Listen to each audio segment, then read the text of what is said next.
ದೇವರಿಗೆ ಸ್ತೋತ್ರವಾಗಲಿ. ದೇವರಿಗೆ ಅಮೂಲ್ಯರು, ಅತಿ ಪ್ರಿಯರು, ಘನವಂತರಾದ ಪ್ರಿಯ ದೇವರ ಮಕ್ಕಳೇ, ಬನ್ನಿರಿ ಪ್ರಿಯರೇ, ಈ ದಿನ ಈ ಸಮಯ ನಾವು ಧ್ಯಾನಿಸಲಿರುವ ಜೀವ ನೀಡುವ, ರಕ್ಷಣೆ ನೀಡುವ, ಬೆಳಕು, ಶಾಂತಿ, ದೇವರ ಮಹಿಮೆ, ದೇವರ ಧೈರ್ಯ, ನೀತಿ, ದೇವರ ಭಯಭಕ್ತಿ, ಜ್ಞಾನ, ದೇವದೂತರ ಕಾವಲು, ಆರೋಗ್ಯ ನೀಡುವ ದೇವರ ವಾಕ್ಯವಾದ ಅಂಶ ಪ್ರಿಯರೇ, ಇಕ್ಕಟ್ಟಾದ ಬಾಗಿಲಿನಿಂದ ಒಳಕ್ಕೆ ಹೋಗಿರಿ, ನಾಶಕ್ಕೆ ಹೋಗುವ ಬಾಗಿಲು ದೊಡ್ಡದು. ಹೌದು ಅಂಶ ಮತ್ತೆ ಸುವಾರ್ತೆ 7ನೇ ಅಧ್ಯಾಯ 14-15ನೇ ವಾಕ್ಯ ಭಾಗದಿಂದ ನೋಡುತ್ತೇವೆ ಪ್ರೇರೆ. ನಮ್ಮ ಪ್ರಭು ರಕ್ಷಕ ದೇವರು ಹೇಳಿದ್ದು, ಇಕ್ಕಟ್ಟಾದ ಬಾಗಿಲಿನ ಮೂಲಕ ಒಳಕ್ಕೆ ಹೋಗಿರಿ. ಪ್ರೇರೆ, ರಕ್ಷಣೆಗೆ, ಶಾಂತಿಗೆ, ನಿತ್ಯಜೀವಕ್ಕೆ, ಪರಲೋಕಕ್ಕೆ, ಮೋಕ್ಷಕ್ಕೆ, ದೇವರ ಬಳಿಗೆ ಇಕ್ಕಟ್ಟಾದ ಅಂದರೆ ಸಣ್ಣ ಬಾಗಿಲಿನ ಮೂಲಕ ಒಳಕ್ಕೆ ಹೋಗಿರಿ, ನಾಶನಕ್ಕೆ ಅಥವಾ ನರಕಕ್ಕೆ ಹೋಗುವ ಬಾಗಿಲು ದೊಡ್ಡದು. ಈ ಅಂಶವನ್ನು ಧ್ಯಾನಿಸುವ ಮೊದಲು ನಾವು ತಂದೆಯ ದೇವರ ಸಹಾಯವನ್ನು, ದೇವಕುಮಾರ ಯೇಸು ಕ್ರಿಸ್ತನ ಸರ್ವಜ್ಞಾನವನ್ನು, ದೇವ ತಂದೆಯ ಪರಿಶುದ್ಧಾತ್ಮನ ಶಕ್ತಿಯನ್ನು, ಕೃಪೆಯನ್ನು, ಬುದ್ಧಿ ವಿಕಾಸವನ್ನು ಅರ್ಥ ಮಾಡಿಕೊಳ್ಳುವ ಕೃಪೆಯನ್ನು ಬೇಡಿಕೊಳ್ಳುವ ಪ್ರೇರೆ. ಕೇಳಲಿರುವ ದೇವರ ಮಾತುಗಳು ನಮ್ಮ ಜೀವಿತಕ್ಕೆ, ಆತ್ಮಕ್ಕೆ, ದೇಹಕ್ಕೆ, ಮನಸ್ಸಿಗೆ ನಿಜವಾದ ಆಹಾರವಾಗುವಂತೆ,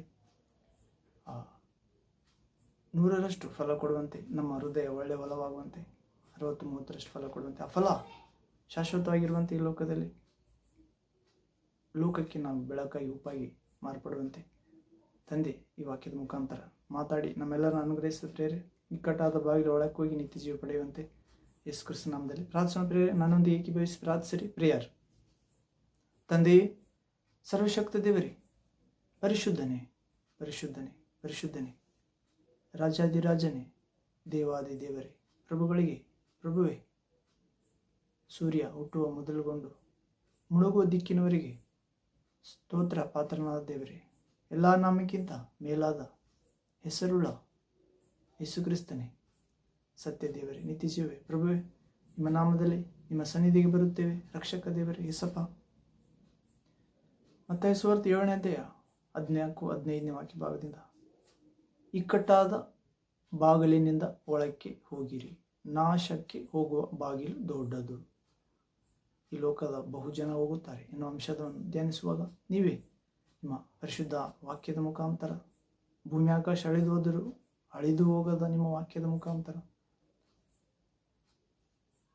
ದೇಹ, ಆತ್ಮ, ಪ್ರಾಣವನ್ನು ನಿಮ್ಮ ಆಗಮನದವರೆಗೂ, ಪರಲೋಕ ಸ್ವರ್ಗ ಸೇರುವವರೆಗೂ ಸುರಕ್ಷಿತವಾಗಿಡುವ ನಿಮ್ಮ ಪರಿಶುದ್ಧಾತ್ಮ ಶಕ್ತಿಯ ಮುಖಾಂತರ ವಿಶ್ವಾಸವನ್ನು ಹುಟ್ಟಿಸಿ ಪರಿಪೂರ್ಣಗೊಳಿಸುವ ನಿಮ್ಮ ನಂಬಿಕೆ, ನಿರೀಕ್ಷೆ, ಪ್ರೀತಿಯ ಮುಖಾಂತರ ನಮ್ಮೆಲ್ಲರೊಂದಿಗೆ ಮಾತನಾಡಿ ಶುದ್ಧ ಹೃದಯ ದಯಪಾಲಿಸಬೇಕೆಂದು, ವಿಧೇಯರಾಗಿ ನಡೆಯುವ ಮನಸ್ಸು ದಯಪಾಲಿಸಬೇಕೆಂದು, ನಿಮ್ಮ ಸನ್ನಿಧಿಯಲ್ಲಿ ನಿಲ್ಲುವಂತೆ, ನಿಮ್ಮ ಪರಿಶುದ್ಧಾತ್ಮನಲ್ಲಿ ನಿಮ್ಮ ಸ್ವಭಾವಕ್ಕೆ, ವ್ಯಕ್ತಿತ್ವಕ್ಕೆ ಸಂಪೂರ್ಣವಾಗಿ ಬೆಳೆಯುವಂತೆ ಈ ವಾಕ್ಯದ ಮುಖಾಂತರ ಅನುಗ್ರಹಿಸುತ್ತಾ ಬರಬೇಕೆಂದು ಪ್ರಭು, ಈ ವಾಕ್ಯದಲ್ಲಿ ಬಂದಿರುವ ಪ್ರತಿಯೊಬ್ಬ ಮಕ್ಕಳನ್ನು, ನನ್ನನ್ನು ನಿಷ್ಕಳಂಕ ದೇವರ ಮಕ್ಕಳನ್ನಾಗಿ, ಯೇಸಪ್ಪ, ದೇವರ ಭಯವುಳ್ಳವರನ್ನಾಗಿ, ಪರಿಶುದ್ಧವಾದ ಪ್ರೀತಿ ಉಳ್ಳವರನ್ನಾಗಿ, ನಂಬಿಗಸ್ತರ ದೇವ ಮಕ್ಕಳನ್ನಾಗಿ, ನೀತಿವಂತರನ್ನಾಗಿ, ಧೈರ್ಯಶಾಲಿಗಳನ್ನಾಗಿ ಮಾರ್ಪಡಿಸಬೇಕೆಂದು, ಪರಿಶುದ್ಧರನ್ನಾಗಿ ಮಾರ್ಪಡಿಸಬೇಕೆಂದು, ಪರಿಶುದ್ಧಾತ್ಮ ಭರಿತರಾಗಿ ಜೀವಿಸುವಂತೆ ಅನುಗ್ರಹಿಸಬೇಕೆಂದು ಹೀಗೆ ಮಾಡಿ ತಂದೆ, ಸೈತಾನಿಗೆ ಅವನೆಲ್ಲ ತಂತ್ರಗಳನ್ನು ನಿಮ್ಮ ಮಕ್ಕಳಾದ ನಮ್ಮೆಲ್ಲ ಕಾಲ ಕೆಳಗೆ ಹಾಕಿ ನಾಶ ಮಾಡುತ್ತಾ ಬರಬೇಕೆಂದು ಆತ್ಮಸ್ವರೂಪನಾದ ದೇವರೇ, ಇಕ್ಕಟ್ಟಾದ ಬಾಗಿಲಲ್ಲಿ ನಿಮ್ಮ ಪ್ರಿಯ ಮಕ್ಕಳನ್ನು ನಡೆಸುವಾತನೆ ಯೇಸು ಕ್ರಿಸ್ತ ನಾಮದಲ್ಲಿ ಪ್ರಾರ್ಥಿಸಿ ಬೇಡಿ ಹೊಂದಿದ್ದೇವೆ ತಂದೆ. Amen, amen. Thank you father, thank you Jesus Christ, thank you holy ghost, fire, living water, flow. Amen. ಅದು ಪ್ರೇರೆ. ನೇರವಾಗಿ ವಾಕ್ಯಭಾಗದೊಳಗೆ ಪ್ರವೇಶಿಸೋಣ ಪ್ರೇರೆ. ದೇವರ ವಾಕ್ಯ ಸಜೀವವಾದದ್ದು, ಕ್ರಿಯಾತ್ಮಕವಾದದ್ದು, ಎಂಥ ಇಬ್ಬಾಯಿ ಕತ್ತಿಗಿಂತ ಹರಿತವಾದದ್ದು, ಹೇಳುವವರನ್ನು ಕೇಳುವವರನ್ನು ಶುದ್ಧೀಕರಿಸುತ್ತದೆ, ಶಿಕ್ಷಿಸುತ್ತದೆ, ತಿದ್ದುತ್ತದೆ, ದಂಡಿಸುತ್ತದೆ, ಗುಣಪಡಿಸುತ್ತದೆ. ಪ್ರೇರೆ, ದೇವರ ವಾಕ್ಯಕ್ಕಿರುವ ಒಂದು ಸ್ವಭಾವ ಏನೆಂದರೆ ಪ್ರೇರೆ, ರಕ್ಷಣೆ. ಪ್ರೇರೆ, ದೇವರ ವಾಕ್ಯಕ್ಕಿರುವ ಸ್ವಭಾವ ಬೆಳಗುತ್ತದೆ, ದೇವರ ವಾಕ್ಯಕ್ಕಿರುವ ಸ್ವಭಾವ ಸ್ವಸ್ಥ ಮಾಡುತ್ತದೆ. ಅದಕ್ಕೆ ವಿಧೇಯರಾಗುವವರನ್ನೆಲ್ಲ ದೇವರ ಮಕ್ಕಳನ್ನಾಗಿ ಈ ಲೋಕದಲ್ಲಿ ಕಂಗೊಳಿಸುವಂತೆ ಮಾಡುತ್ತದೆ. ಹೀಗೆ ಹೃದಯದ ಆಲೋಚನೆಗಳನ್ನು ಉದ್ದೇಶಗಳನ್ನು ತಿಳಿದುಕೊಂಡು ಶುದ್ಧ ಮಾಡುತ್ತದೆ ದೇವರ ವಾಕ್ಯ. ಅದು ಪ್ರೇರೆ ವಾಕ್ಯ ಭಾಗದೊಳಗೆ ನೇರವಾಗಿ ಪ್ರವೇಶಿಸುವುದಾದರೆ ಪ್ರೇರೆ, ಇಕ್ಕಟ್ಟಾದ ಬಾಗಿಲಿನಿಂದ ಒಳಕ್ಕೆ ಹೋಗಿರಿ, ನಾಶಕ್ಕೆ ಹೋಗುವ ಬಾಗಿಲು ದೊಡ್ಡದು. ಮತ್ತಾಯ ಸುವಾರ್ತೆ 7ನೇ ಅಧ್ಯಾಯ 14-15 ವಾಕ್ಯ ಭಾಗದಲ್ಲಿ ನೋಡುತ್ತೇವೆ ಪ್ರೇರೆ. Matthew gospel chapter 7 verse 13-14 word, 13-14 ವಾಕ್ಯ ಪ್ರೇರೆ. ಇಲ್ಲಿ ಓದುವುದಾದರೆ, ಇಕ್ಕಟ್ಟಾದ ಬಾಗಿಲಿನಿಂದ ಒಳಕ್ಕೆ ಹೋಗಿರಿ, ನಾಶಕ್ಕೆ ಹೋಗುವ ಬಾಗಿಲು ದೊಡ್ಡದು. ಇಲ್ಲಿ 7ನೇ ಅಧ್ಯಾಯದಲ್ಲಿ ತೀರ್ಪು ಮಾಡಬೇಡಿರಿ ಎನ್ನುವ ವಾಕ್ಯದ ಮುಖಾಂತರ, ಮಾತುಗಳ ಮುಖಾಂತರ ಪ್ರಾರಂಭಿಸುತ್ತಿದ್ದಾನೆ ಪ್ರಭು. ನೀವು ಹೇಗೆ ತೀರ್ಪು ಮಾಡುತ್ತೀರೋ ಅದಕ್ಕೆ ಸರಿಯಾಗಿ ನಿಮಗೆ ತೀರ್ಪು ಆಡಲಾಗುತ್ತದೆ, ಮತ್ತು ನೀವು ಅಳೆಯುವ ಅಳತೆಯಿಂದಲೇ ನಿಮಗೆ ಅಳೆದು ಕೊಡಲಾಗುತ್ತದೆ. ಹೀಗೆ ಅನೇಕ ವಿಷಯಗಳನ್ನು, ದೇವರ ವಸ್ತುಗಳನ್ನು ನಾಯಿಗಳಿಗೆ ಹಾಕಬೇಡಿರಿ ಮತ್ತು ಹಂದಿಗಳ ಮುಂದೆ ಚೆಲ್ಲಬೇಡಿರಿ, ಚೆಲ್ಲಿದರೆ ಕಾಲಿನಿಂದ ಅವುಗಳನ್ನು ಒದ್ದು ತುಳಿದು ಹಿಂತಿರುಗಿ ಬಂದು ನಿಮ್ಮನ್ನು ಸಿಡಿಬಿಟ್ಟವು ಎನ್ನುವ ಮುಖಾಂತರ, ಮತ್ತು ಬೇಡಿಕೊಳ್ಳೆ ನಿಮಗೆ ದೊರೆಯುವುದು. ಪಾಪಿಗಳ ನಿಮ್ಮ ಮಕ್ಕಳಿಗೆ ಒಳ್ಳೆಯ ಪದಾರ್ಥ ಕೊಡುವರಾದರೆ ನೀವು ಮನುಷ್ಯರು, ಸ್ವರ್ಗದಲ್ಲಿರುವ ತಂದೆ ತನ್ನನ್ನು ಬೇಡಿಕೊಳ್ಳುವವರಿಗೆ, ಯೇಸು ಕ್ರಿಸ್ತನ ನಾಮದಲ್ಲಿ ಮಕ್ಕಳಾದವರಿಗೆ ಇನ್ನೂ ಎಷ್ಟು ಒಳ್ಳೆಯ ವರವಾದ ಪವಿತ್ರ ಆತ್ಮನನ್ನೇ ವರಗಳನ್ನೇ ಕೊಡುವನಲ್ಲವೇ ಎನ್ನುವ ಮುಖಾಂತರ. ಅಂತೂ ಜನರು ನಿಮಗೆ ಏನೇನು ಮಾಡಬೇಕೆಂದು ನೀವು ಅಪೇಕ್ಷಿಸುತ್ತೀರೋ ಅದನ್ನೇ ನೀವು ಅವರಿಗೆ ಮಾಡಿರಿ, ಇದೇ ಧರ್ಮಶಾಸ್ತ್ರದ ಮತ್ತು ಪ್ರವಾದಿಗಳ ಸಾರ ತಾತ್ಪರ್ಯ ಎನ್ನುವ ಮುಖಾಂತರ ಕೊನೆಯಲ್ಲಿ 13-14 ವಾಕ್ಯದಲ್ಲಿ ಹೇಳುತ್ತಿದ್ದಾನೆ ಪ್ರಭು, ಇಕ್ಕಟ್ಟಾದ ಬಾಗಿಲಿನಲ್ಲಿ ಒಳಕ್ಕೆ ಹೋಗಲು ಪ್ರಯತ್ನ ಮಾಡಿರಿ, ನಾಶಕ್ಕೆ ಅಂದರೆ ನರಕಕ್ಕೆ, ಕಳ್ಳತನ ಆಗುವ ಸೈತಾನ್ನಿಂದ ಮೋಸ ಹೋಗುವ ಜೀವಿತಕ್ಕೆ, ಆದರೆ ಕತ್ತಲೆಯ ಜೀವಿತಕ್ಕೆ, ಪಾಪ ಇಚ್ಛೆಗಳನ್ನು ನೆರವೇರಿಸಿಕೊಂಡು ನಿರಾಸೆ ಹೊಂದಿದ ಜೀವಿತಕ್ಕೆ ಹೋಗುವ ಬಾಗಿಲು ದೊಡ್ಡದು ಪ್ರೇರೆ. ಹಲ್ಲು ಕಡಿಯುವ ಗೋಳಾಟಕ್ಕೆ ಹೋಗುವ ಸ್ಥಳ ಇದು. ಸೈತಾನನಿಗೂ ದೇವರಿಂದ ದೂರ ಆದ ದೇವದೂತ ಪ್ರೇರೆ. ಆತ ನೀತಿವಂತ ಆಗಿದ್ದ ಒಂದು ಕಾಲದಲ್ಲಿ, ಆದರೆ ದೇವರ ಸಿಂಹಾಸನ ಎದುರಿಗೆ ನಾನು ಕೂಡ ಸಿಂಹಾಸನ ಹಾಕಿಕೊಳ್ಳಬೇಕೆಂದು, ದೇವರ ಆಗಬೇಕೆಂದು ಯೋಚಿಸಿದ. ಆದ್ದರಿಂದ ಆತನು ಕೆಡುಕನಾಗಿ ಮಾರ್ಪಟ್ಟಿದ್ದಾನೆ ಪ್ರೇರೆ. ಅಲ್ಲಿಂದ ತಳ್ಳಲ್ಪಟ್ಟನು ತನ್ನ ಅಂತಸ್ತಿನಿಂದ. ಆತನು ತಳ್ಳಲ್ಪಟ್ಟಾಗ ಅನೇಕರನ್ನು ಕೆಡಿಸಿಬಿಟ್ಟಿದ್ದನು ಆಲೋಚನೆಯಲ್ಲಿ. ಅನೇಕ ದೂತರನ್ನು, ಅವರು ಕೂಡ ಒಂದು ಗುಂಪಾಗಿ ಲೋಕದಲ್ಲಿ ಬಿದ್ದರು, ಅನೇಕರನ್ನು ಮೋಸಪಡಿಸುತ್ತಿದ್ದಾರೆ. ದೇವತೆಗಳೆನಿಸಿಕೊಂಡು ಮಿಥ್ಯ ದೇವರುಗಳಾಗಿದ್ದಾರೆ ಪ್ರೇರೆ. ಇಹಲೋಕವನ್ನು ಪಡಿಸುವ ಸರ್ಪನಾಗಿದ್ದಾನೆ ಪ್ರಧಾನ ದೇವದೂತನು ಲೂಸಿಫರ್. ಆತನು ಕೆಡುಕನಾಗಿದ್ದಾನೆ ಪ್ರೇರೆ. ಹೀಗೆ ಆತನು ನಾಶಕ್ಕೆ ಬಹುಜನರನ್ನು ಕರೆದುಕೊಂಡು ಹೋಗುತ್ತಿದ್ದಾನೆ. ಆದರೆ ಯೇಸು ಕ್ರಿಸ್ತನಾದರೂ ಇಕ್ಕಟ್ಟಾದ ಮಾರ್ಗದಲ್ಲಿ ನಡೆಯಿರಿ, ಇದು ನಿತ್ಯ ಜೀವಕ್ಕೆ ಕರೆದುಕೊಂಡು ಹೋಗುತ್ತದೆ, ಪರಮಾನಂದಕ್ಕೆ ಕರೆದುಕೊಂಡು ಹೋಗುತ್ತದೆ, ಮತ್ತು ದೇವರ ದರ್ಶನಕ್ಕೆ ಕರೆದುಕೊಂಡು ಹೋಗುತ್ತದೆ. ಶಾಶ್ವತ ಆರಾಧನೆ ಮಾಡುವ ದೇವರ ಮುಖವನ್ನು ದರ್ಶಿಸುವಂತೆ ಮಾಡುತ್ತದೆ, ಕಿರೀಟಪ್ರದವಾಗಿ ಎಂದು ಹೇಳಲು ಬಂದಿದ್ದಾನೆ ಪ್ರೇರೆ. ಇಕ್ಕಟ್ಟಾದ ಬಾಗಿಲ ಒಳಕ್ಕೆ ಹೋಗಿರಿ, ನರಕಕ್ಕೆ ಹೋಗುವ ಬಾಗಿಲು ದೊಡ್ಡದಿದೆ ಎಂದು ಹೇಳ್ತಿದ್ದಾನೆ ಪ್ರಭು. ಹೀಗೆ ನಾವು ಲೂಕನ ಸುವಾರ್ತೆ 13ನೇ ಅಧ್ಯಾಯದಲ್ಲಿ ಕೂಡ ನೋಡುತ್ತೇವೆ ಪ್ರೇರೆ. Luke gospel chapter 13 verse 24 word. ಇಲ್ಲಿ ಓದುವುದಾದರೆ, ಇಲ್ಲಿ ಪೀಠಿಕೆ ಮುಖಾಂತರ ಒಂದು ಸನ್ನಿವೇಶ ಬರೆಯಲ್ಪಟ್ಟಿದೆ ಪ್ರೇರೆ. ಇಕ್ಕಟ್ಟಾದ ಬಾಗಿಲಲ್ಲಿ ಪ್ರವೇಶಿಸಿರಿ ಎಂಬ ಬೋಧನೆ ಯೇಸು ಕ್ರಿಸ್ತ ಹೇಳಿದ್ದು ಲೂಕ ಕೂಡ ಬರೆಯುತ್ತಿದ್ದಾನೆ. ಮತ್ತಾಯ, ಸುಂಕ ವಸೂಲಿ ಮಾಡುವ ಮತ್ತಾಯ ಬರೆದಿದ್ದಾನೆ, ಯೇಸುವಿನ ಶಿಷ್ಯ, ಮತ್ತು ವೈದ್ಯನಾದ ಲೂಕ ಕೂಡ ಬರೆದಿದ್ದಾನೆ. ಒಂದೇ ಅಂಶವನ್ನೇ ಇಬ್ಬರು ಬರೆದಿದ್ದಾರೆ ಪ್ರೇರೆ. ಇಕ್ಕಟ್ಟಾದ ಬಾಗಿಲಲ್ಲಿ ಪ್ರವೇಶಿಸಿರಿ ಎನ್ನುವ ಬೋಧೆ ಲೂಕ ಬರೆದಿದ್ದು, ಮತ್ತಾಯ ಬರೆದಿದ್ದು ಇಕ್ಕಟ್ಟಾದ ಬಾಗಿಲ ಒಳಕ್ಕೆ ಹೋಗಿರಿ ಮತ್ತು ನಾಶಕ್ಕೆ ಹೋಗುವ ಬಾಗಿಲು ದೊಡ್ಡದು ಎಂದು ಎರಡೂ ಹೇಳಿದ್ದಾನೆ. ಇಲ್ಲಿ ಲೂಕ ಇಕ್ಕಟ್ಟಾದ ಬಾಗಿಲಲ್ಲಿ ಪ್ರವೇಶಿಸಿರಿ ಎಂಬ ಬೋಧನೆ ಹೇಳುವಾಗ ಲೂಕ 24ನೇ ವಾಕ್ಯದಲ್ಲಿ 13ನೇ ಅಧ್ಯಾಯ ಲೂಕ ಸುವಾರ್ತೆ 24ನೇ ವಾಕ್ಯ, Luke gospel chapter 13 verse 24 word. ಇಲ್ಲಿ ಆತನು ಅಂದರೆ ಯೇಸು ಅವರಿಗೆ, ಶಿಷ್ಯರಿಗೆ, ಅಥವಾ ಆತನು ಊರೂರಿಗೂ ಗ್ರಾಮ ಗ್ರಾಮಕ್ಕೂ ಹೋಗಿ ಉಪದೇಶ ಮಾಡುತ್ತಾ, 22ನೇ ವಾಕ್ಯದಿಂದ ಊರೂರಿಗೂ ಯೇಸು ಗ್ರಾಮ ಗ್ರಾಮಕ್ಕೂ ಹೋಗಿ ಉಪದೇಶ ಮಾಡುತ್ತಾ ಯೆರೂಸಲೇಮಿಗೆ ಪ್ರಯಾಣ ಮಾಡುತ್ತಿದ್ದನು. ಆ ಕಾಲದಲ್ಲಿ 23ನೇ ವಾಕ್ಯ, ಆ ಕಾಲದಲ್ಲಿ ಒಬ್ಬನು, ಸ್ವಾಮಿ, ರಕ್ಷಣೆ ಹೊಂದುವವರು ಸ್ವಲ್ಪ ಜನರೋ ಎಂದು ಕೇಳಲು ಆತನು ಅವರಿಗೆ, 24ನೇ ವಾಕ್ಯ ನಮ್ಮ ಮುಖ್ಯ ವಾಕ್ಯ ಪ್ರೇರೆ 24th ವರ್ಡ್, ಆತನು ಅವರಿಗೆ, ಇಕ್ಕಟ್ಟಾದ ಬಾಗಿಲಿನಿಂದ ಒಳಕ್ಕೆ ಹೋಗುವುದಕ್ಕೆ ಹೆಣಗಾಡಿರಿ. ಬಹು ಜನ ಒಳಕ್ಕೆ ಹೋಗುವುದಕ್ಕೆ ನೋಡುವರು, ಆದರೆ ಅದು ಅವರಿಂದ ಆಗುವುದಿಲ್ಲ ಎಂದು ನಿಮಗೆ ಹೇಳುತ್ತೇನೆ. ಆದರೆ ಯೇಸು ಕ್ರಿಸ್ತನು ಊರೂರಿಗೂ ಗ್ರಾಮ ಗ್ರಾಮಕ್ಕೂ ಹೋಗಿ ಉಪದೇಶ ಮಾಡುತ್ತಿದ್ದನು. ಸ್ವರ್ಗ ರಾಜ್ಯದ ಸಂದೇಶ, ದೇವರ ರಾಜ್ಯ ಸಮೀಪವಾಗಿದೆ. ಪಾಪ ಜೀವನಕ್ಕೆ ವಿಮುಖರಾಗಿರಿ, ಬೆನ್ನು ಮಾಡಿರಿ. ದೇವರ ಮಾತುಗಳಿಗೆ ಅಭಿಮುಖರಾಗಿರಿ. ದೇವರ ಹೇಳಿದ ಮಾತುಗಳಿಗೆ ಪ್ರಕಾರ ನಡೆಯಲು, ಅಂದರೆ ಪ್ರೀತಿಯಲ್ಲಿ ನಡೆಯಲು, ಶಾಂತಿ ಸಮಾಧಾನದಲ್ಲಿ ನಡೆಯಲು, ಇರುವವುಗಳಲ್ಲಿ ತೃಪ್ತರಾಗಿ ಜೀವಿಸಲು, ಹಣದಾಶೆ ಇಲ್ಲದೆ ಆನಂದಭರಿತರಾಗಿರಲು, ನಿಮ್ಮ ಇರುವವುಗಳನ್ನು ಹಂಚಿಕೊಳ್ಳಲು, ಒಂದಿದ್ರೆ ರೊಟ್ಟಿ, ಎರಡಿದ್ರೆ ಒಂದು, ಇಲ್ಲದವರಿಗೆ ಎರಡು, ಹಂಗಿದ್ರೆ ಇಲ್ಲದವರಿಗೆ, ಮತ್ತು ದಯೆ ತೋರುವವರಾಗಿರಬೇಕು ನೆರೆಯವರಿಗೆ ನಿನ್ನಂತೆ.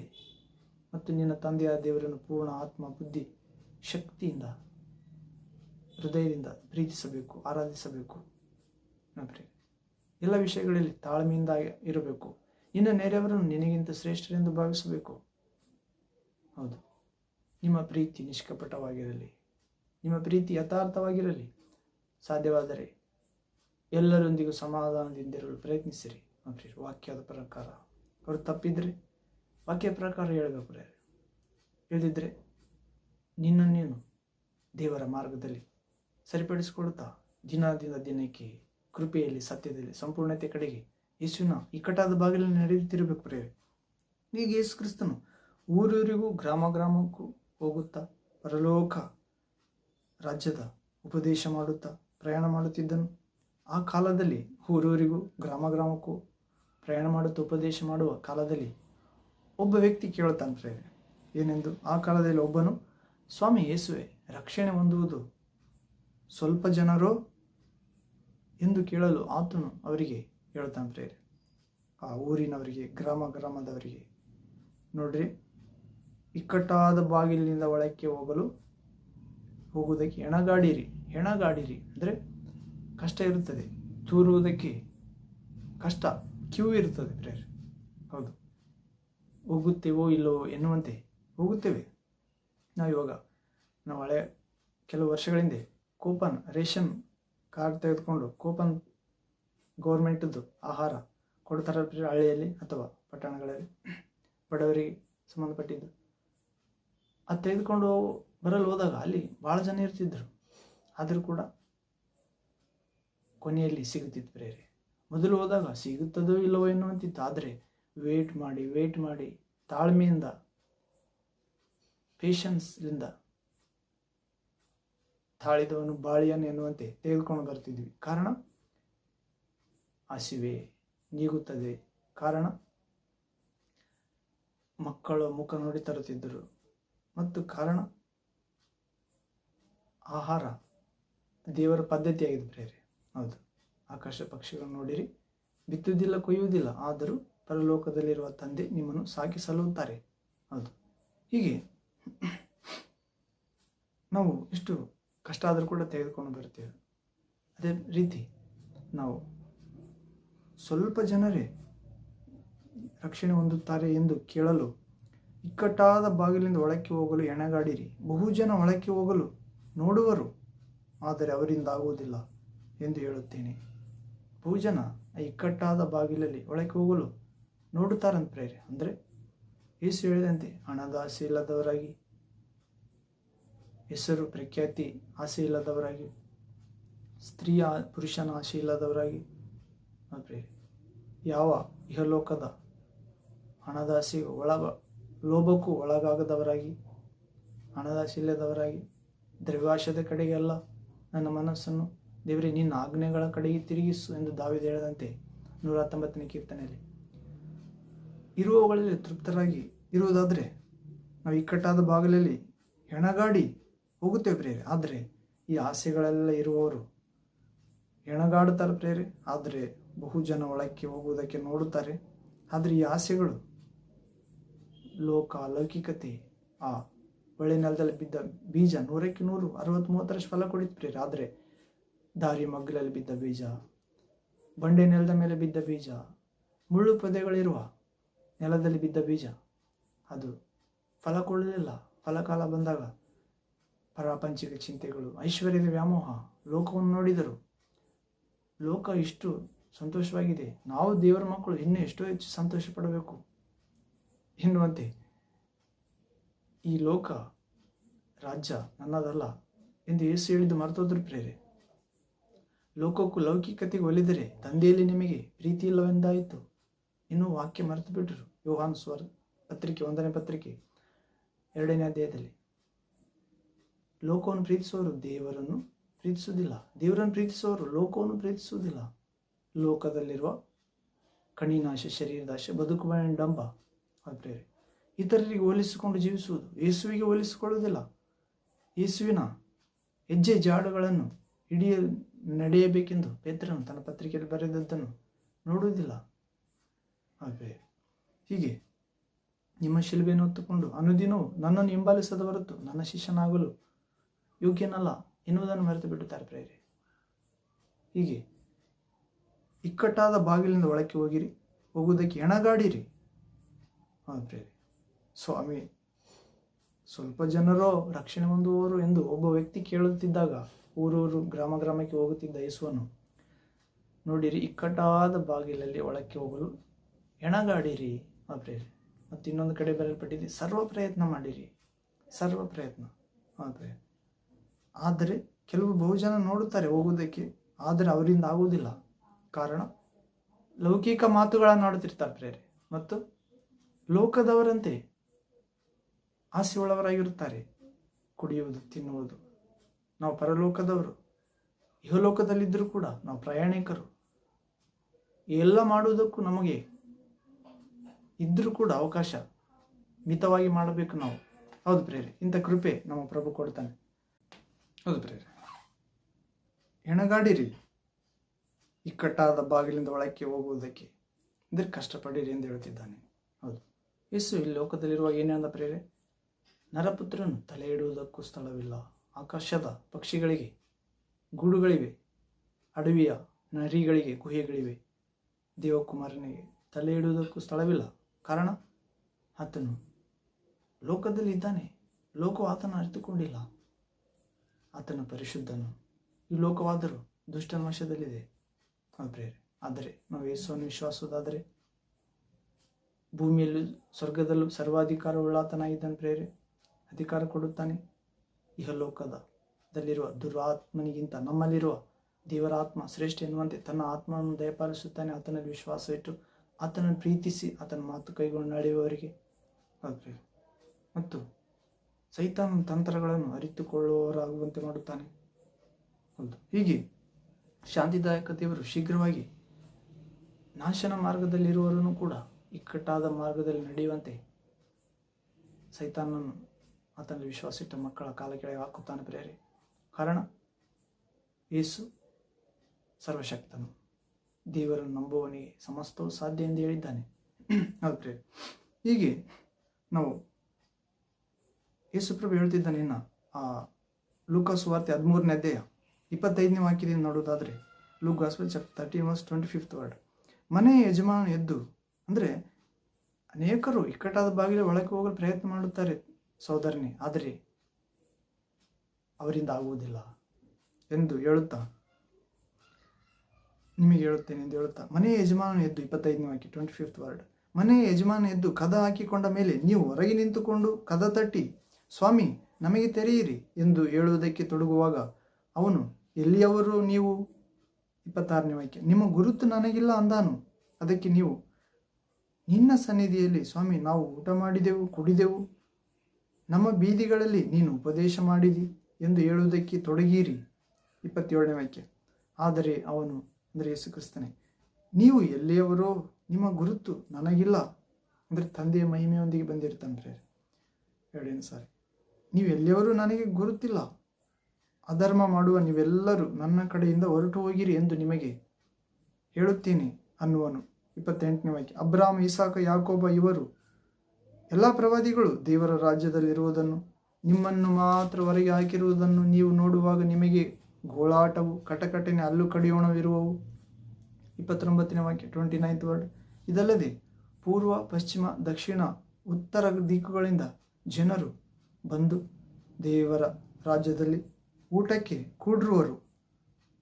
30ನೇ ವಾಕ್ಯ, ಇಗೂ ಕಡೆಯವರಾಗಿರುವ ಕೆಲವರು ಮೊದಲಿನವರಾಗುವರು, ಮೊದಲಿನವರಾಗಿರುವ ಕೆಲವರು ಕಡೆಯವರು ಆಗುವರು ಅಂದನು. ಹೌದು ಪ್ರೇರೆ, ಹೀಗೆ ಯೇಸು ಕ್ರಿಸ್ತನು ಹೇಳ್ತಿದ್ದಾನೆ, ನೀವು ಇಕ್ಕಟ್ಟಾದ ಬಾಗಿಲಲ್ಲಿ ಒಳಕ್ಕೆ ಹೋಗೋದಕ್ಕೆ ಎಣಗಾಡದಿದ್ದರೆ, ನೀವು ಪ್ರಯತ್ನಿಸದಿದ್ದರೆ, ಅನೇಕರು ಪ್ರಯತ್ನಿಸ್ತಾರಂತ ಪ್ರೇರೆ, ಆದರೆ ಅವರಿಂದ ಆಗುವುದಿಲ್ಲ. ಅದೇ ಉದ್ದೇಶದಿಂದ ಬರಬೇಕು ದೇವರ ಹತ್ರ. ನಾವು ಲೋಕ ಸ್ವಲ್ಪ, ಪರಲೋಕ ಸ್ವಲ್ಪ. ನಾವು ಪ್ರೇರೆ, ಈ ಲೋಕದಲ್ಲಿ ಇರುವ ಆಶೀರ್ವಾದ ಬೇಕು, ಪರಲೋಕದಲ್ಲಿರುವ ಆಶೀರ್ವಾದ ಬೇಕೆಂದರೆ ಇಲ್ಲ ಪ್ರೇರೆ. ಈ ಲೋಕ ನಾಶನದ ಮಾರ್ಗದಲ್ಲಿ ನಡೆಯುತ್ತಿದೆ. ಈ ಲೋಕವನ್ನು ಪ್ರೀತಿಸುವವರಿಗೆ ಈ ಲೋಕ ಚೆನ್ನಾಗಿ ಕಾಣುತ್ತದೆ, ಪರಲೋಕ ಇಕ್ಕಟ್ಟಾಗಿ ಕಾಣುತ್ತದೆ. ಆದರೆ ನಾವು ಪರಲೋಕವನ್ನು ಪ್ರೀತಿಸುವವರಿಗೆ ಈ ಲೋಕ ಇಕ್ಕಟ್ಟಾಗಿ ಕಾಣುತ್ತದೆ. ಹೌದು ಪ್ರೇರೆ, ಅದರಿಂದ ಅನೇಕರು ಪ್ರಯತ್ನಿಸ್ತಾರೆ ಹೋಗುವುದಕ್ಕೆ, ಆದರೆ ಅವರಿಂದ ಆಗುವುದಿಲ್ಲ. ಆ ನಾಶನ ಮಾರ್ಗದಲ್ಲಿ, ದೊಡ್ಡ ಮಾರ್ಗದಲ್ಲಿ ಹೋಗುವವರಿಗೆ ಆ ದಿನ ಹೇಳ್ತಾನಂತ ಪ್ರೇರೆ ಪ್ರಭು, ಇಕ್ಕಟ್ಟಾದ ಬಾಗಿಲಲ್ಲಿ ಒಳಕ್ಕೆ ಹೋಗುವವರು ಸಂಖ್ಯೆ ಮುಗಿದ ನಂತರ ಬಾಗಿಲು ಮುಚ್ಚಲಾಗುತ್ತದೆ. ಹೌದು, ಆಗ ಮನೆಯ ಯಜಮಾನ ಎದ್ದು ಯೇಸು 2ನೇ ಸಾರಿ ಬಂದು ಕದ ಹಾಕಿಕೊಂಡು, ಅಂದರೆ ತನ್ನನ್ನು ವಿಶ್ವಾಸವನ್ನು ಕರೆದುಕೊಂಡು ಹೋಗುತ್ತಾನೆ ಪ್ರೇರೆ. ಮತ್ತು ನೀವು ಹೊರಗೆ ನಿಂತುಕೊಂಡು ಕದ ತಟ್ಟಿ, ಸ್ವಾಮಿ ನಮಗೆ ತಿರಿಯಿರಿ ಎಂದು ಹೇಳಲು ತೊಡಗುತ್ತಾರಂತ. ಆದರೆ ಆತನು, ನೀವು ಎಲ್ಲಿಯವರೋ, ನಿಮ್ಮ ಗುರುತು ನನಗಿಲ್ಲ ಅನ್ನುತ್ತಾನಂತ. ಅದಕ್ಕೆ ಸ್ವಾಮಿ, ನಾವು ನಿಮ್ಮ ಸನ್ನಿಧಿಯಲ್ಲಿ ಊಟ ಮಾಡಿದೆವು, ಕುಡಿದೆವು, ಅಂದರೆ ನಿಮ್ಮ ದೇಹ ತಿಂದೆವು, ನಿಮ್ಮ ರಕ್ತ ಕುಡಿದೆವು. ಪ್ರಾರ್ಥನೆ ಮುಗಿದ ನಂತರ ಮಧ್ಯಾಹ್ನದ ಊಟ, ಶುಕ್ರವಾರ ಉಪವಾಸ ಪ್ರೇಯರ್ ನಂತರ ಊಟ ಅಲ್ಲೇ ಮಾಡಿದೆವು ನಿಮ್ಮ ಸಭೆಯಲ್ಲಿ, ಚರ್ಚಿನಲ್ಲಿ, ಈ ರೀತಿ ಹೇಳ್ತಾರೆ ಪ್ರೇಯರ್. ಹೀಗೆ ಹೇಳುವುದಕ್ಕೆ ತೊಡಗುತ್ತಾರೆ. ಆದರೆ ನೀವು ಎಲ್ಲಿಯವರು ನನಗೆ ಗೊತ್ತಿಲ್ಲ, ಅಧರ್ಮ ಮಾಡುವವರೇ ನನ್ನಿಂದ ತೊಲಗಿ ಹೋಗಿರಿ. ಅಧರ್ಮ ಅಂದರೆ ಇಕ್ಕಟ್ಟಾದ ಮಾರ್ಗದಲ್ಲಿ ನಡೆಯದೇ ಇರುವುದೇ ಅಧರ್ಮ. ಲೋಕದವರ ಪ್ರಕಾರ ಜೀವಿಸುವುದಕ್ಕೆ ಅನುಮತಿ ಕೊಡುವುದೇ ಅಧರ್ಮ. ಬೋಧಕರಾಗಿರ್ಬೋದು, ವಿಶ್ವಾಸಿಗಳಾಗಿರ್ಬೋದು. ಪ್ರಿಯ, ನನ್ನ ಕಡೆಯಿಂದ ಹೊರಟು ಹೋಗಿರಿ. ಸೈತಾನನಿಗೂ ಅವನ ದೂತರಿಗೂ ಏರ್ಪಡಿಸಿದ ಆ ಬೆಂಕಿಯ ಸರೋವರಕ್ಕೆ ಹೋಗಿರಿ, ಅಲ್ಲೂ ಕಡಿಯುವುದು ಗೋಳಾಟ ಇರುತ್ತದೆ ಎಂದು ಹೇಳುತ್ತಿದ್ದಾನೆ ಪ್ರಭು. ಮತ್ತು 28ನೇ ವಾಕ್ಯ, ಅಬ್ರಹಾಂ, ಇಸಾಕ್, ಯಾಕೋಬ ಮತ್ತು ಎಲ್ಲ ಪ್ರವಾದಿಗಳು ದೇವರ ರಾಜ್ಯದಲ್ಲಿ ಇರುವುದನ್ನು, ನಿಮ್ಮನ್ನು ಮಾತ್ರ ಹೊರಗೆ ಹಾಕಿರುವುದನ್ನು ನೀವು ನೋಡುವಾಗ ನಿಮಗಾಗುವ ಗೋಳಾಟ ಅಲ್ಲೂ ಕಡಿತವೇನು. ಪ್ರೇರೆ, ಅಬ್ರಹಾಮ, ಇಸಾಕ್, ಯಾಕೋಬ ಇಕ್ಕಟ್ಟಾದ ಬಾಗಿಲಲ್ಲಿ ನಡೆದರೆ ಎಂದು ಹೇಳುತ್ತಿದ್ದಾನೆ. ಅವರು ತಮ್ಮ ಜೀವಮಾನದಲ್ಲೆಲ್ಲ ಎಷ್ಟು ದನ, ಕುರಿ, ಆಳು ಕಾಳು ಇದ್ದರೂ ಕೂಡ ಅವರು ಡೇರೆಗಳಲ್ಲಿ ವಾಸ ಮಾಡಿದರೆ ಪ್ರೇರೆ, ಆ ಶಾಶ್ವತ ಪಟ್ಟಣವನ್ನು ಎದುರು ನೋಡಿದರೆಂದು ನಾವು ಇಬ್ರಿಯರ ಗ್ರಂಥ 11ನೇ ಅಧ್ಯಾಯದಲ್ಲಿ ನೋಡುತ್ತೇವೆ. ವಿಶ್ವಾಸ ಪಿತಾಮಹರಾದ ಅಬ್ರಹಾಮ, ಇಸಾಕ, ಯಾಕೋಬರು ಡೇರೆಗಳಲ್ಲಿ ವಾಸ ಮಾಡುತ್ತಾ ಆ ಶಾಶ್ವತ ಬುನಾದಿಗಳ ಪಟ್ಟಣವನ್ನು ಎದುರು ನೋಡುತ್ತಾ ಹಾರೈಸುತ್ತಾ ಪ್ರವಾಸಿಗರು ಎಂಬಂತೆ ಜೀವಿಸಿದರು. ಅವರೇ ಇಕ್ಕಟ್ಟಾದ ಬಾಗಿಲಲ್ಲಿ ನಡೆದವರು. ಆ ಪ್ರಥಮ ಇಕ್ಕಟ್ಟಾದ ಬಾಗಿಲಲ್ಲಿ ಹೋದವರಲ್ಲಿ ಪ್ರಥಮವಾದವರು ಅಬ್ರಹಾಮ, ಇಸಾಕ, ಯಾಕೋಬ. ಹೌದ್ರೆ, ಆದ್ದರಿಂದ ದೇವರು ಗರ್ವದಿಂದ, ಹೆಮ್ಮೆಯಿಂದ ಹೇಳ್ತಾನೆ, ನಾನು ಅಬ್ರಹಾಮನ ದೇವರು, ಇಸಾಕನ ದೇವರು, ಯಾಕೋಬನ ದೇವರು. ನಾವು ಕೂಡ ಅಬ್ರಹಾಮ, ಇಸಾಕ, ಯಾಕೋಬರಲ್ಲಿದ್ದ ಅದೇ ದೇವರೊಂದಿಗೆ ಸ್ನೇಹ ಮಾಡುತ್ತಾ ಇಕ್ಕಟ್ಟಾದ ಬಾಗಿಲಲ್ಲಿ ನಡೆಯೋಣ. ಮತ್ತು ಇಸಾಕ ತಂದೆಗೆ ವಿಧೇಯನಾದ ವಿಧೇಯನಾಗಿ ದೇವರ ಮಾತುಗಳಿಗೆ ವಿಧೇಯರಾಗಿ ನಡೆಯೋಣ, ಯೇಸು ಕ್ರಿಸ್ತನಿಗೆ ತನ್ನ ಮಾತುಗಳಲ್ಲಿ. ಮತ್ತು ಯಾಕೋಬ ತಂದೆಯ ಆಶೀರ್ವಾದವನ್ನು ಬಾಧ್ಯವಾಗಿ ಪಡೆಯಬೇಕೆಂದು ರಾತ್ರಿಯೆಲ್ಲ ಪ್ರಾರ್ಥನೆಯಲ್ಲಿ ಹೋರಾಡಿದ ಹೌದು, ದೇವರಿಂದ ಉತ್ತರ ಪಡೆಯಲು ಹೋರಾಡಿದ.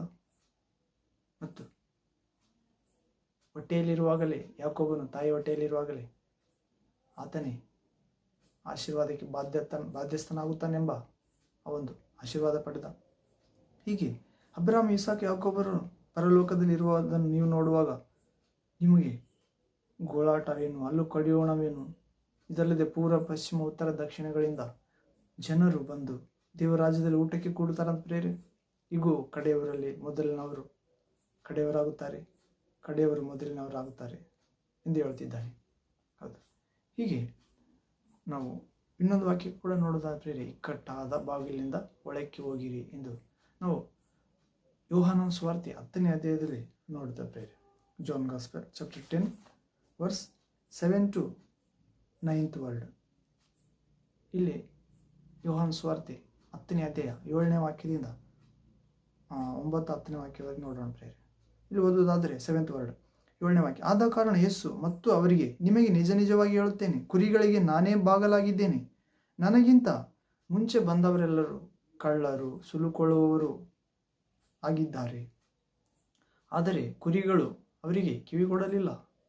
ನಾನೇ ಆ ಬಾಗಿಲು. ನನ್ನ ಮುಖಾಂತರವಾಗಿ ಒಳಗೆ ಹೋಗುವವನು ಹೊರಗೆ ಸುರಕ್ಷಿತನಾಗಿರುವನು. ನನ್ನ ಮುಖಾಂತರವಾಗಿ ಒಳಗೆ ಹೋಗುವವನು. ಆದರೆ ಇಕ್ಕಟ್ಟಾದ ಬಾಗಿಲಲ್ಲಿ ಒಳಗೆ ಹೋಗಿರುವವರು ಯೇಸುವಿನ ಮುಖಾಂತರ ಹೋಗುತ್ತಾರೆ, ಸುರಕ್ಷಿತವಾಗಿರುತ್ತಾರೆ. ಅಗಲವಾದ ಬಾಗಿಲಲ್ಲಿ ಹೋಗುವವರು ಸೈತಾನನ ಮುಖಾಂತರ ಹೋಗುತ್ತಾರೆ ಪ್ರೇರೆ. ಈತನು ಗರ್ವಕ್ಕೆ ಸೂಚನೆಯಾಗಿದ್ದಾನೆ, ಪಾಪ ಪುರುಷನಾಗಿದ್ದಾನೆ, ಮೋಸಗಾರನಾಗಿದ್ದಾನೆ, ಸುಳ್ಳುಗಾರನಾಗಿದ್ದಾನೆ ಪ್ರೇರೆ, ಮರಣಾಧಿಕಾರಿ ಮತ್ತು ಸುಳ್ಳನ್ನು ಹೇಳುವಾಗ ಸ್ವಭಾವಾನುಸಾರವಾಗಿ ಆಡುತ್ತಾನೆ. ಆದರೆ ಮನುಷ್ಯರನ್ನು ದೇವರಿಗೆ ವಿರುದ್ಧವಾಗಿ ಪಾಪಿಗಳನ್ನಾಗಿ ಎತ್ತಿಕಟ್ಟುತ್ತಾನೆ. ದೋಷ ಅಪರಾಧಗಳನ್ನು ಮಾಡುವಂತೆ ಪ್ರೇರೇಪಿಸುತ್ತಾನೆ. ಶೋಧಕನಾಗಿದ್ದಾನೆ. ನನಗೆ ಅಡ್ಡ ಬಿದ್ದು ಸಾಕು, ನಿನಗೆ ಎಲ್ಲವನ್ನೂ ಕೊಡುತ್ತೇನೆ, ಲೋಕದ ಸುಖಭೋಗ ಎಂದು ಹೇಳುವಾತನಾಗಿದ್ದಾನೆ. ಆದರೆ ಮತ್ತು ಅನೇಕ ಮಾಟ ಮಂತ್ರಗಳ ಭಾನುಮತಿ ವಿದ್ಯೆಗಳನ್ನು ಕಲಿಸುತ್ತಾನೆ ಪ್ರೇರೆ. ಕಲ್ಲನ್ನು ರೊಟ್ಟಿ ಮಾಡಿಕೊಂಡು ತಿನ್ನು, ನೀ ದೇವರ ಮಗ ಆಗಿದ್ದೆಯಲ್ಲ ಎಂದು ಯೇಸುವಿಗೆ ಹೇಳಿದಾತ. ಅದು ಪ್ರೇರೆ. ಮತ್ತು ಇಲ್ಲಿಂದ ಧುಮುಕು. ದೇವದೂತರು ನಿನ್ನ ಕುರಿತು ಬರೆಯಲ್ಪಟ್ಟಿದ್ದಾರೆ. ದೇವ ವಾಕ್ಯದಲ್ಲಿ ನಿನ್ನ ಕಾಲನ್ನು ಕಲ್ಲಿಗೆ ತಗಲದಂತೆ ದೇವದೂತರು ಹಿಡಿಯುತ್ತಾರೆ. ನೀನು ಇಲ್ಲಿಂದ ಧುಮುಕಿದರೆ ಧುಮುಕು ಎಂದು ಶೋಧಿಸುತ್ತಾನೆ. ಆದರೆ ಅನೇಕ ಆತ್ಮಹತ್ಯೆ ಚಿಂತೆಗೆ ಆತ್ಮಹತ್ಯೆಗಳನ್ನು ಮಾಡುವಂತೆ ಪ್ರೇರೇಪಿಸುವಾತ ನೀತಿನ ಪ್ರೇರೆ. ಅದಕ್ಕೆ ಮೊದಲು ಪಾಪ ಮಾಡಿಸುತ್ತಾನೆ, ಬಲಹೀನಪಡಿಸುತ್ತಾನೆ. ಆದ್ದರಿಂದ ನಾವು ದೇವರ ವಾಕ್ಯ ಇರುವಾಗ ನಾವು ಪಾಪದಿಂದ ಶುದ್ಧರಾಗುತ್ತೇವೆ. ನಾನು ಆಡಿದ ಮಾತುಗಳಿಂದಲೇ ನೀವು ಸವರಿದ ಕವಲುಗಳಿಂದ ಶುದ್ಧರಾಗಿದ್ದೀರಿ ಎಂದು ಯೇಸು ಹೇಳಿದಂತೆ ಶುದ್ಧರಾದಾಗ ಆ ಪ್ರೇರೇಪಣೆಯನ್ನು ಜಯಿಸುತ್ತೇವೆ ಪ್ರೇರೆ ಮತ್ತು ಅನೇಕರನ್ನು ಬದುಕಿಸುವವರಾಗುತ್ತೇವೆ.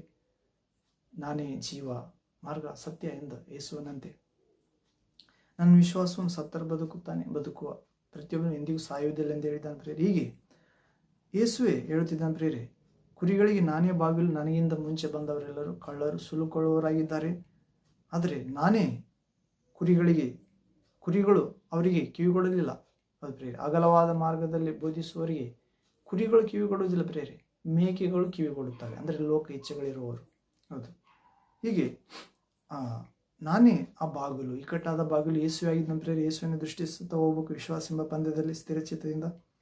ನನ್ನ ಮುಖಾಂತರ ಯಾವನಾದರೂ ಒಳಕ್ಕೆ ಹೋದರೆ ಸುರಕ್ಷಿತವಾಗಿರುತ್ತಾನೆ ಮತ್ತು ಒಳಗೆ ಹೋಗುತ್ತಾನೆ, ಹೊರಗೆ ಬರುತ್ತಾನೆ. ಆದರೆ ಇಕ್ಕಟ್ಟಾದ ಬಾಗಿಲಲ್ಲಿ ಯೇಸುವಿನ ಮುಖಾಂತರ ಹೋದರೆ ಅದೇ ದೃಷ್ಟಿಯುಳ್ಳವರಾಗಿ, ಅದೇ ಚಿತ್ತವುಳ್ಳವರಾಗಿ ಒಳಕ್ಕೆ ಹೋಗುತ್ತೇವೆ ಮತ್ತೆ ಬರುತ್ತೇವೆ. ಆದರೆ ಅಗಲವಾದ ಮಾರ್ಗದಲ್ಲಿರುವವರು ಒಳಕ್ಕೆ ಹೋಗದ ನಂತರ ಬಿದ್ದು ಬಿಡುತ್ತಾರೆ ಪ್ರೇರೆ. ಹೌದು. ನೀತಿವಂತನಿಗೆ ಸಂಭವಿಸುವ ಕಷ್ಟಗಳು ಅನೇಕ, ಆದರೆ ದೇವರು ಅವೆಲ್ಲವುಗಳಿಂದ ಎಬ್ಬಿಸುತ್ತಾನೆ. ಆದರೆ ದುಷ್ಟನಿಗೆ ಒಂದೇ ಸಂಭವಿಸ್ತದಂತ ಪ್ರೇರೆ, ಅವನು ಎದ್ದೇಳುವುದೇ ಇಲ್ಲ. ಆದ್ದರಿಂದ ನೀತಿವಂತನಾದ ದೇವಕುಮಾರನಲ್ಲಿ ವಿಶ್ವಾಸ ಇಡೋಣ ಪ್ರೇರೆ. ಆತನ ಮಾತುಗಳನ್ನು ಓದೋಣ, ಅದರಂತೆ ಜೀವಿಸಲು ಶಕ್ತಿಯನ್ನು, ಜ್ಞಾನವನ್ನು, ಪರಿಶುದ್ಧಾತ್ಮನ ಸ್ವರ್ಗ ಶಕ್ತಿಯನ್ನು ಬೇಡಿಕೊಳ್ಳೋಣ, ಪಡೆಯೋಣ ಪ್ರೇರೆ. ಪ್ರಭು ಕೊಡುತ್ತಾನೆ.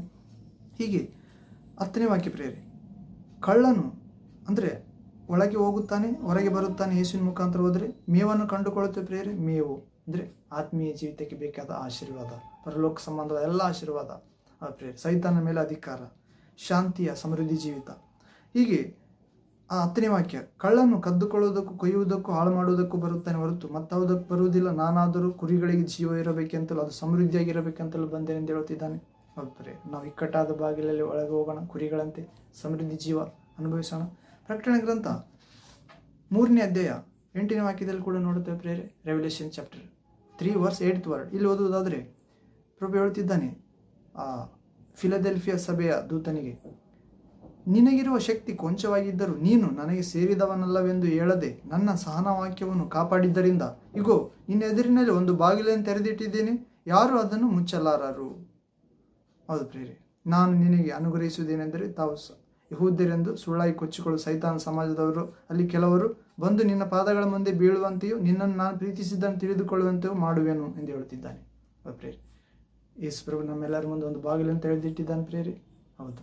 ಆತನ ಸಹನ ವಾಕ್ಯವನ್ನು ಕಾಪಾಡಿಕೊಳ್ಳೋಣ. ಆ ಇಕ್ಕಟ್ಟಾದ ಬಾಗಿಲಲ್ಲಿ ಹೋಗುವಂತೆ ಪ್ರಭು ಅನುಗ್ರಹಿಸಲಿ. ಯೇಸು ಕ್ರಿಸ್ತ